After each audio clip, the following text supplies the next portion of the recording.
Bonjour à tous et bienvenue sur la chaîne Le Tarot de Lali. Donc j'espère que vous avez passé une excellente journée et nous nous retrouvons pour la vidéo du lundi dans laquelle je vais vous donner mes 3 conseils pour comprendre la place des arcanes majeurs dans le tarot, que ce soit pour la divination ou que ce soit pour le développement personnel.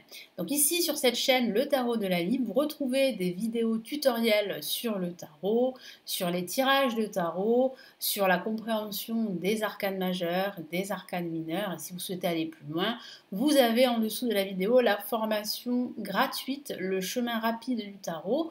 Vous pouvez vous y inscrire, en tout cas vous inscrire à ma newsletter, pour recevoir la formation en ligne.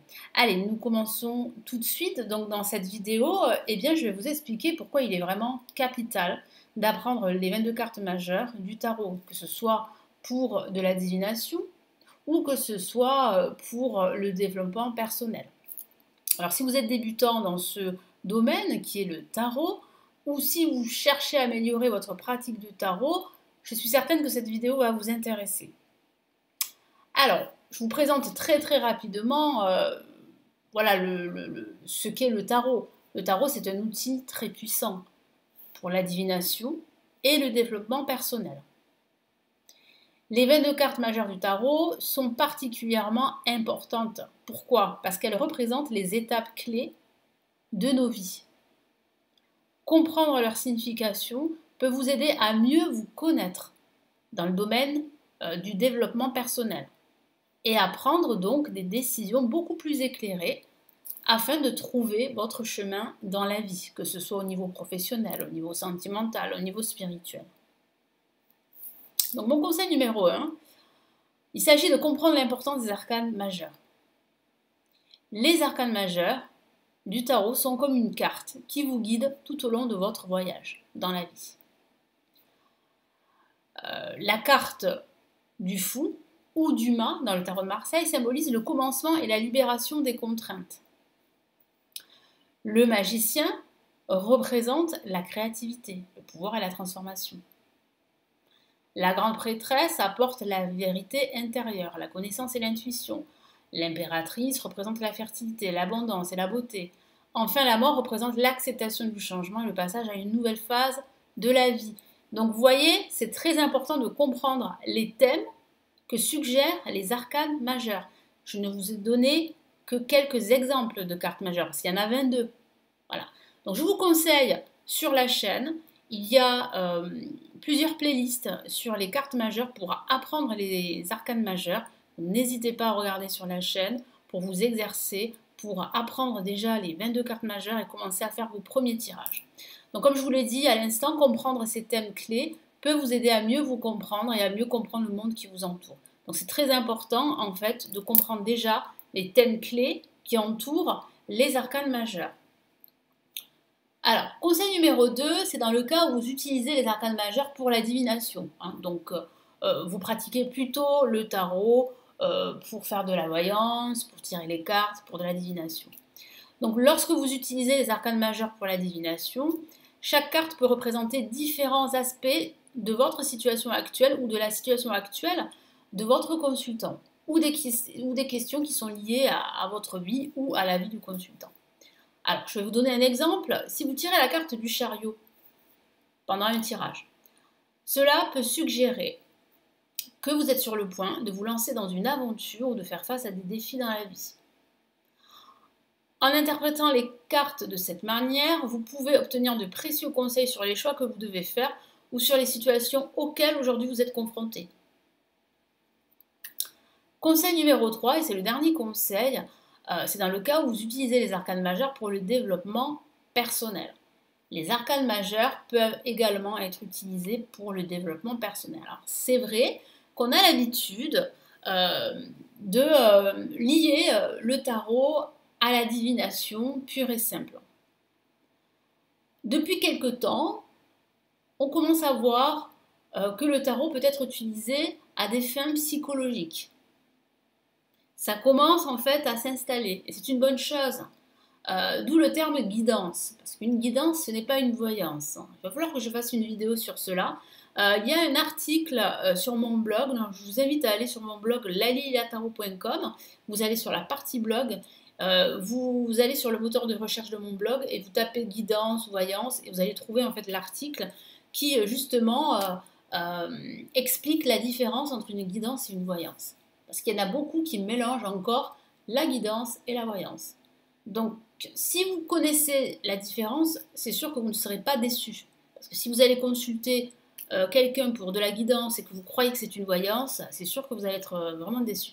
Donc, ça va voilà, vous éviter voilà, des coûts voilà, financiers. Et voilà, donc n'hésitez pas vraiment à regarder, à lire en tout cas l'article que j'ai écrit il y a quelques temps maintenant, il y a peut-être 2 ou 3 ans. Hein. Voilà. Donc, le développement personnel, ben, ça commence à prendre forme. Le tarot commence à s'installer petit à petit comme outil psychologique et je trouve que c'est une très bonne chose. Ça peut nous aider voilà, à faire des choix, à prendre des décisions. Chaque carte, du coup, dans le développement personnel, peut révéler différents aspects de votre monde intérieur et de vos motivations. Je vous donne un exemple. Par exemple, vous tirez une carte et c'est l'ermite. Donc l'ermite peut suggérer que vous avez besoin de vous éloigner des autres. L'ermite, c'est pour ça que je vous conseille vraiment d'apprendre les 22 cartes majeures sur ma chaîne YouTube ou si vous souhaitez aller plus loin, vous avez la formation des 22 cartes majeures en ligne qui est juste en dessous de la vidéo. Donc n'hésitez pas à vous la procurer pour aller plus loin dans les significations et dans la connexion aux cartes majeures. Voilà, l'ermite en soi, c'est une carte d'isolement, mais c'est aussi une carte de réflexion, c'est une carte aussi de solitude. Donc là, qu'est-ce que ça signifie dans le développement personnel? Ça signifie que si vous tirez la carte l'ermite, c'est que vous avez besoin de vous retrouver seul. Donc d'où voilà, vous avez besoin de vous éloigner des autres et de vous concentrer sur vos propres objectifs et besoins. Donc ça, vous voyez, dans le développement personnel, ça, c'est un excellent conseil. Si vous tirez la carte l'ermite, ben, on vous répond, on vous dit, ben, vous avez besoin de vous éloigner, il serait bon de vous concentrer sur vos propres objectifs et besoins. Vous voyez, donc, le tarot à ces fins-là, pour le développement personnel, peut vous aider à trouver ce qui convient le mieux pour vous, pour pouvoir atteindre vos objectifs. Voilà pourquoi il est capital d'apprendre les 22 cartes majeures du tarot, que ce soit au niveau développement personnel ou au niveau divination. Que vous soyez novice ou expérimenté hein, dans le tarot, comprendre les arcanes majeures peut vous aider à mieux comprendre votre place dans le monde.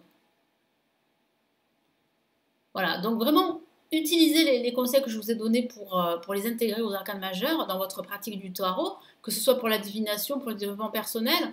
Voilà, donc ça va vraiment vous aider à trouver un angle, en fait, un angle d'interprétation de vos tirages de cartes.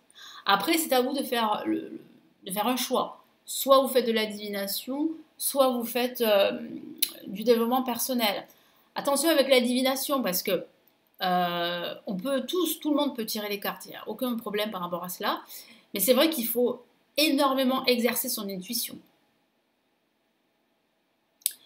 Et ça peut durer très très longtemps avant d'avoir des résultats. Voilà. Alors que dans le développement personnel, si vous apprenez les cartes et que vous les comprenez, vous allez pouvoir vraiment avoir des résultats spectaculaires assez rapidement. Et c'est vrai que c'est pas de la voyance. Et c'est vrai que c'est pas de la divination. Voilà.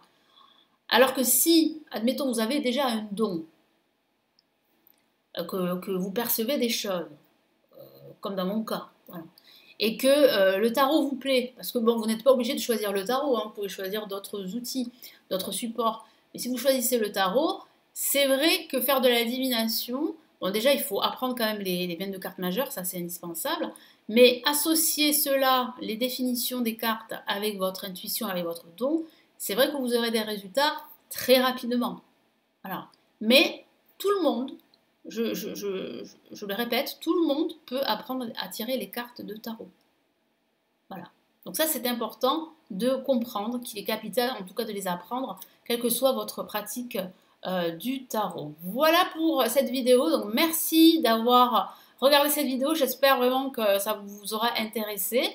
N'hésitez pas à me laisser un petit pouce bleu, hein, ça c'est toujours appréciable, ça me permet de continuer à faire toutes ces vidéos. Si vous souhaitez aller plus loin, vous avez la formation apprendre les 22 cartes majeures en 30 jours, en moins de 30 jours sans être voyant ou tarologue.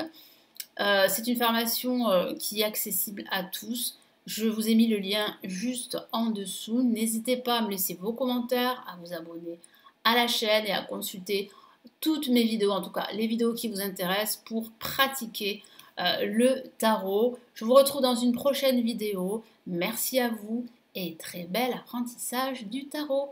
À très vite.